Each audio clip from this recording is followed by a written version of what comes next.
غیر مقلدین کا امام کون ہے، جبکہ مقلد حضرات کہتے ہیں کہ جس کا کوئی امام نہیں ہے اس کا امام شیطان ہے، اعوذ باللہ۔ دیکھیے غیر مقلدین کا امام کون ہے، غیر مقلدین کون ہے وہ انہی سے پوچھیں۔ اہل حدیث کا امام ابن کثیر رحمۃ اللہ علیہ فرماتے ہیں کہ یوم ندعو کل اناس بامامہم، قیامت کے دن ہم لوگوں کو ان کے امام کے ساتھ بلائیں گے۔ کہتے ہیں کہ بعض سلف کا یہ قول ہے کہ اس میں اصحاب الحدیث کا شرف ہے، اس آیت میں اہل حدیث کی فضیلت بیان کی گئی ہے۔ کیوں؟ اس لیے کہ اہل حدیث کا امام اللہ کے نبی صلی اللہ علیہ وسلم ہے۔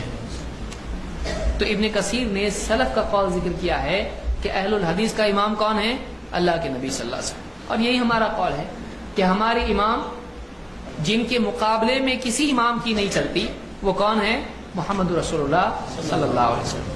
ہم تو ابراہیم علیہ السلام کو بھی امام مانتے ہیں، کیونکہ اللہ نے خود کہا انی جاعلک للناس اماما، میں تم کو لوگوں کے لیے امام بناتا ہوں، تو وہ بھی تو امام ہے۔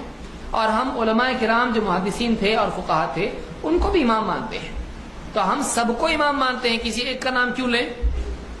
آپ بتائیے کہ جو لوگ یہ کہتے ہیں کہ ہم 4 اماموں کو مانتے ہیں، اہل حدیث 4 اماموں کو نہیں مانتے ہیں، پھر یہ پوچھنا تمہارا امام کون ہے؟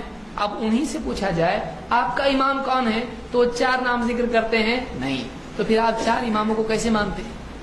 اگر واقعی آپ 4 اماموں کو مانتے تو آپ سے جب پوچھا جاتا کہ آپ کا امام کون ہے تو آپ 4 نام ذکر کرتے ہیں، ایک امام کا نام ذکر نہیں کرتے۔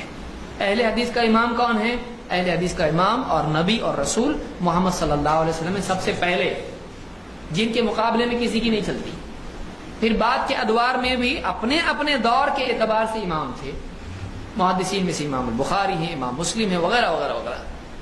فقہاء میں سے اور محدثین فقہاء میں سے امام احمد بن حنبل ہیں، امام ابو حنیفہ ہیں، امام شافعی، امام مالک ہیں، یہ سب ان کو سب کو ہم امام مانتے ہیں۔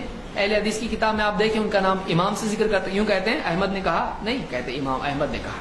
تو اہل حدیث دوسروں کو بھی امام مانتے ہیں، لیکن کسی ایک کو لے کے سب کو چھوڑتے نہیں۔ وتناديت بحي الفلاح